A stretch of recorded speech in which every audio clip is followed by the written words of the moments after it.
Anna syaitana yajlibu 'alal qari bi khailihi wa rajulihi hatta yushghilahu 'anil maqsud bil Quran. 4. Antara lain bahwa setan itu membawa, ya, maksudnya membawa untuk menggoda orang yang membaca Quran bi khailihi wa rajulihi, artinya bawa apa, kudanya dan bawa pasukannya. Ini di terjemahan Departemen Agama ada kan ayatnya kan, ini kan bi khailihi, khailun itu kuda. Mana ada setan naik kuda?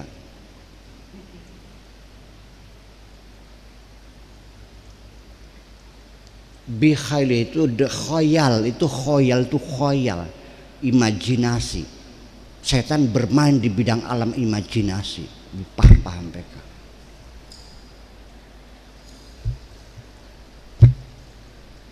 Khailun kuda. Kalau khoyalun, ini persoalannya. Masuk setan naik kuda, setan nggak perlu naik kuda, seserarat sudah nyampe.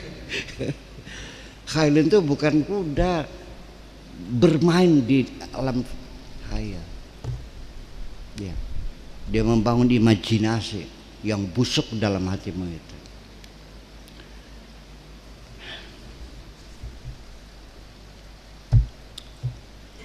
Ketika kamu melihat motor di pinggir jalan, motornya baru, motor apa yang paling mahal sekarang? Alpac, Grand Max, Npax.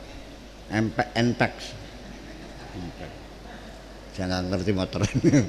Saya taunya Mercy, BMW, saya taunya. Iya, oke, dah. Nganggur aja. Kata setannya, ambil aja tuh. Kata malaikatnya, lu mau jadi maling? Beli aja dong, kata malaikatnya kan. Kata setannya, uangnya dari mana? Kata malaikatnya, kalau nggak punya uang jangan ngayal punya macam motor dong. Terjadi dialog nggak? Antara mau ngambil atau tidak. Oke? Nah, ketika Anda kalah dalam pertarungannya, harus mengambil. Di situ setan bermain dalam imajinasi, membangun program yang jitu bagaimana caranya mengambil motor orang itu. Langsung mereka rapat sidang paripurna setannya. 1. Tidak boleh sekarang ngambil motornya karena sudah jam 11 siang, yang punya sebentar lagi pulang. Jadi besok saja. Siapkan kunci letter T, pakai bekal 18 letter T, ya, letter T gitu. Kayaknya. Kemudian jangan sendirian. Bawa teman 2, bawa motornya 2. Yang satu bawa handphone, ngawasi yang punya motornya. Yang satu standby di motor keadaan on. Nah, kamu beroperasi. Ketika nanti yang punya itu sadar menjerit, kamu bisa lari, motor sudah siap. Di situ setan bikhailihi itu membangun imajinasi, menyusun modus operandi yang harus kamu laksanakan. Paham? Masa naik kuda?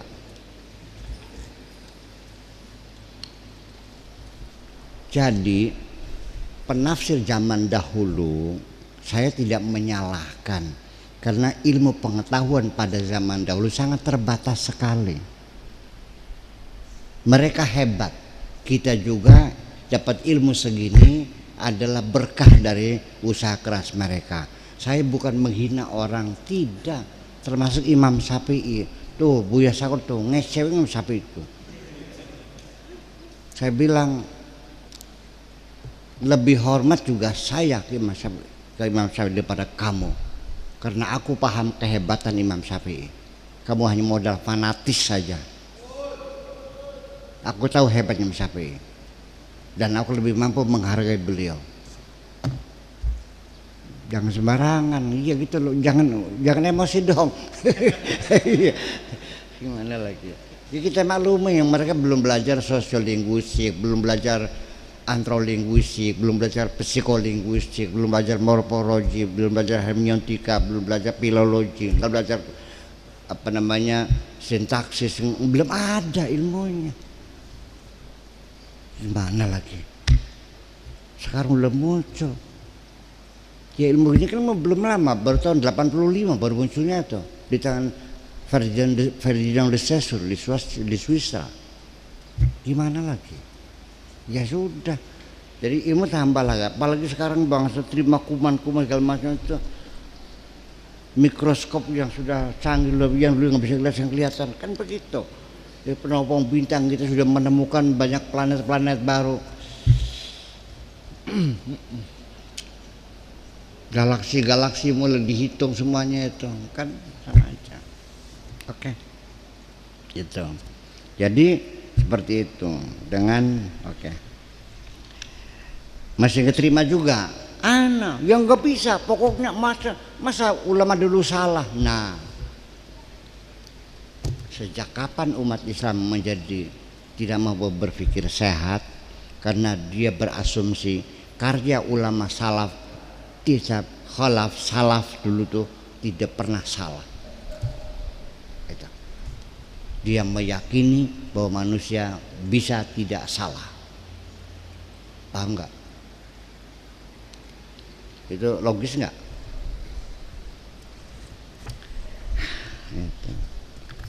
Ujung-ujungnya apa? Pinter sirat tak? Pinter Imam Syafi'i. Waduh, saya berbalik meja. Pinter kamu tak? Pinter Imam Syafi'i. Langsung terjawab, ya pinter saya. Ayo guletnya ayo. Iya kan gitu, jadi emosi kan akhirnya kan. Saya ini madhabnya Syafi'i, paham nggak? Jangan salah paham. Tanya istri saya, kalau nyenggolan saya wudhu lagi kok. Bukan, kebebasan berpikir itu jangan dibendung dengan apapun, biarkan berpikir. Tapi ketika saya beragama, saya memperhatikan kepentingan kita bersama. Hebat nggak? Ya iya dong, gimana lagi? Oke deh. Soalnya kalau saya pindah mazhab nanti bahsul masailnya masih apa? Tahu nggak? Semua mazhab Syafi'i semua. Kalau saya mazhab Abu Hanifah nanti bahsul masailnya masih apa? Sendirian namanya. Ya nggak bisa. Untung-untungnya apa? Paling-paling pondok ini bubar. Ya karena paham keagamaan kamu itu didasari pada fanatisme yang gila. Maka saya tidak bisa, saya harus menghargai juga fanatisme itu harus saya hargai demi kedamaian. Betul nggak? Ya iya dong. Jangan keras, udahlah, ayo. Butuhan yang ayo, ya kan gitu. Itu bukan hal yang substantif ya. Substansi agama bukan di situ. Tahu nggak apa bagi saya? Keadilan sosial dan supremasi hukum itu yang penting. Bagi saya mau kunut nggak ada urusan tuh mah. Paham nggak? Mau ziarah kubur mau nggak terserah itu. Paham nggak? Yang penting buktikan masih adakah orang miskin yang tidak bisa makan, masih adakah anak yatim yang terlantar, masih ada ke orang jompo yang ketindihan rumahnya sendiri, rumahnya rusak. Kalau itu masih terjadi, sholatmu dibayar dengan well oleh Allah. Oke? Betul nggak? Jadi intinya keadilan sosial, kira-kira makmur. nggak ada urusan jidat kamu mah. Paham nggak? Ya ini persoalannya. Jadi bagaimanapun juga kita beda sudut pandang. Ya, paham nggak? Apa artinya? Boyong tas gue, semalam-malam war protol man tukuman yang bodoh. Lalu apa? Yang melarat tetap melarat, yang bodoh tetap bodoh, yang sakit ya nggak bisa berobat. Itu hebat betul tuh. Ya, itu gimana hebatnya? Iya dong. Ini yang ngomong bukan saya loh. Yang ngomong bukan saya, yang ngomong Allah sendiri. Silakan salahkan Allah. Tahukah Anda orang yang bohong agamanya itu? Mereka yang melantarkan anak-anak yatim. Paham? Dan orang-orang miskin yang nggak dikasih makan. Mereka yang tukang sholat masuk neraka wel semuanya. Kurang keras lagi. Nah itu persoalannya. Ya karena kita dulu pengajian tiap hari itu di bebodo karo ganjaran baik. Bacaan ini pahalanya sekian. Tapi mulai ada pemikiran yang agak kritis dikit ya. Pertanyaan begini, Pak Kiai, masih utama mana? Saya umroh lagi atau ngasih makan anak yatim di tangga saya? Sudah mulai kritis lah. Ya kan? Artinya kan berarti orang mulai mikir nih. Iya. Ya kan? Ayo sok jawaban mana? Bukan pertanyaannya yang saya identifikasi itu orang sekarang sudah baru sedang akan mulai berpikir. Baru mulai sedang akan berpikir. Baru mulai sedang akan berpikir. Masih 5 tahapan lagi. Tapi lumayan kan? Itu kepedulian sosial itu. Itu kalau tidak salah itulah yang saya yakini dalam saya beragama. Ya kan? Saya tidak menilai keagamaan seseorang yang rajin gada gede gila loh mas bodoh. Itu adalah tidak jelek, itu baik, tapi untuk dirimu sendiri. Gue nggak kecipratan nih, nggak ada urusan. Paham nggak? Saya lebih menghargai Anda kalau Anda datang sini, Buya, ini bikin apa madrasah? Tolong nanti keramiknya berapa gue kirim, itu yang hebat. Daripada yang gede-gede medit ngapain? Betul nggak? Kalau medit kata orangnya kafir, medit tuh. Kafir loh. Percaya nggak? Iya. Medit itu kafir. Tolong sampaikan di Jakarta, kata Pak Kiai Sakor, kafir itu orang medit, orang sombong, orang tidak bersyukur, orang kasud, itu kafir. Ya, jadi kafir itu kata sifat. Kalau kata sifat mustahil didefinisikan. Mustahil didefinisikan. Kata sifat tidak bisa didefinisikan. Bayangkan, masa segini banyaknya orang profesor tidak paham bahwa kata sifat didefinisikan, ngaco amat. Ayo. Merah, sok siapa yang bisa mendefinisikan merah? Putih, cantik, enggak sama, enggak bisa. Tapi kan ada Miss Universe ya, berarti kan ada standar, betul. Supaya lebih objektif menilainya, maka unsur-unsur Anasirul jamal, unsur-unsur kecantikan itu ada 3. Ada beauty, ada brain, dan behavior. Masing-masing itu dewan jurinya berbeda. Yang behavior 10 orang, para profesor ahli psikologi behaviorism. Yang satu bagian brain, para budayawan, para ilmuwan. Ya, yang satu beauty, yang ahli kecantikan. Bahwa pinggang itu besarnya berapa persen dari bokong. Ini ada perempuan, saya nanya, berapa persen pinggang ideal dibanding dengan bokong? Tahu nggak perempuan? Berapa persennya pinggang ini dari bokong yang ideal?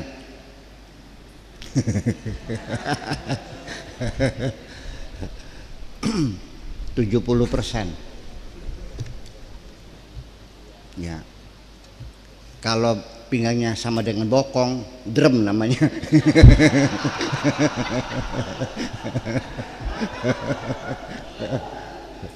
Kebesaran juga namanya kendi. Kendi jelek juga. Ya, yang ideal itu 70%-nya. Dan itu iya, nanti buah dada berapa, leher, telinga, jarak hidung dengan alis, ada semuanya standarnya.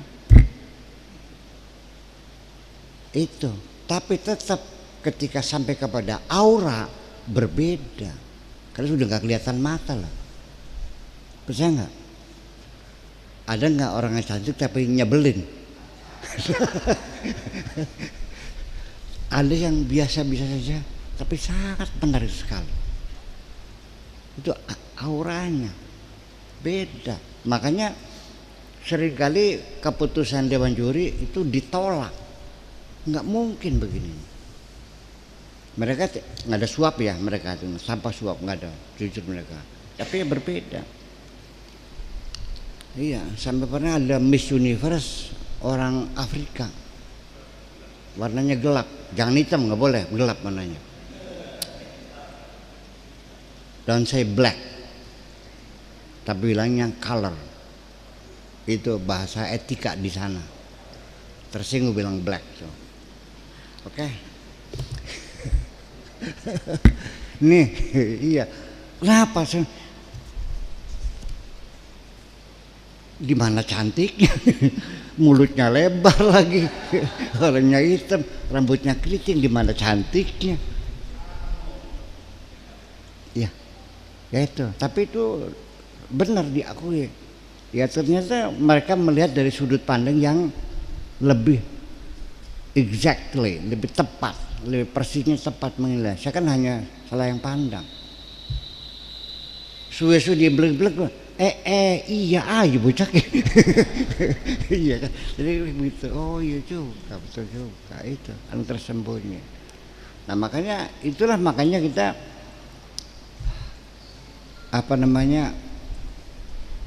hal-hal yang sifatnya psikologis semacam ini, setan, jin, malaikat, gandorwo, kuntilanak, nafsu, syahwat, semuanya istilah-istilah yang sangat tidak dimengerti oleh masyarakat. Akhirnya apa terjadi? Sering ketipu kan akhirnya. Ketipu semuanya. Iya, tertipu kita semuanya. Begini, jadi bisa terbalik di Al-Quran. Ini Al-Quran hebat banget ya. Wa idza qila lahum la tufsidu fil ardi, ketika mereka dihimbau supaya jangan melakukan perusakan di bumi ini. Qaulu bal nahnu muslihun, mereka menjawab kami membangun. Kata Allah, jangan merusak loh. Enggak, kami membangun. Kata Allahnya, ala innahum humul mufsiduna walakin la yash'urun. Mereka benar-benar merusak tapi mereka tidak sadar. Ini sehari-hari banyak orang yang menghancurkan dunia ini, merusak tatanan sosial, membuat kesengsaraan rakyat. Mereka sebagai pahlawan pembangunan.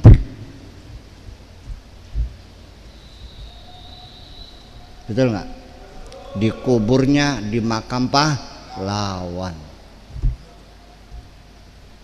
Pahlawan. Iya kan? Standarnya apa? Ya itulah makanya di pelintir Mas setan tuh. Makanya orang bikin pabrik, membangun apa merusak? Anda tidak akan bisa menilai, silakan urusan AMDAL kepada ahlinya. Mungkin bisa menampung tenaga kerja 100 orang. Tapi yang kena kanker gara-gara merkuri yang tercemar sungainya ribuan orang. Merusak membangun. Itu persoalannya. Jadi bagaimanapun dihitung, kalau kerusakannya besar, ya namanya yang rusak dong. Nah kalau kerusakannya sedikit, banyak yang keuntungannya, namanya membangun. Di dalam pembangunan ada bagian kerusakannya, tidak bisa dihindari. Setuju nggak? Iya. Hanya jangan keterlaluan 1:100 gitu. Untung 100, kerusakannya 1. Jangan kerusakannya 200, untungnya 3, yang ngaco kamu mah. Gitu. Itulah kira-kira seperti itu. Nah ini di otak-atiknya situ.